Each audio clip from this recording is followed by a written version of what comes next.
If I was to tell you what SkyART is, that would be such a hard thing to say because it is something that fills a need in an empty space in kids' lives that they didn't even know was empty. I think it's an inspirational space. I think it's a supportive space. I think it's a space where needs get met. And I think it's a space where dreams come true. One of the most important memories I cherish at SkyART is having Sarah as my go-to person / mom. She basically raised me from when I was 9 until I was 18.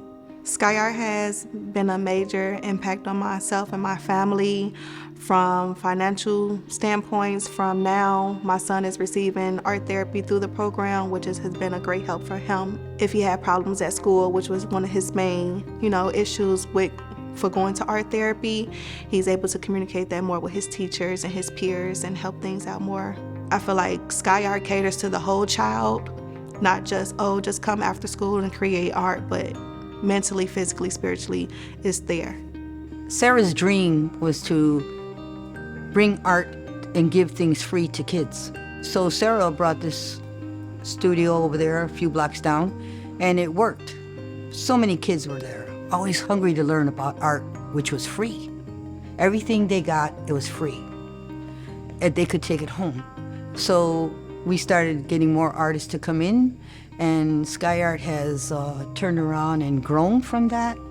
And Sarah had a dream. She wanted to go bigger. Bigger is this place. Bigger is the one on the west side.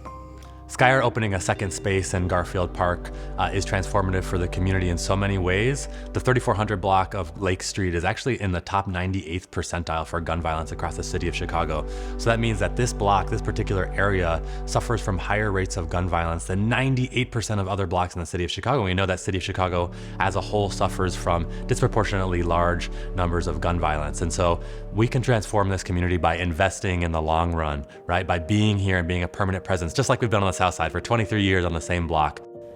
What's made me proud about being a SkyART artist is that I'm always pushing for SkyART, and I'm always telling young kids and even young adults, hey, go to SkyART. You'll learn something there. And I'm very proud of how much we've grown. What excites me about the future for SkyART is hopefully one day walking in and my son is a teaching artist. Because that's what he wants to do with his life. He wants to be a chef.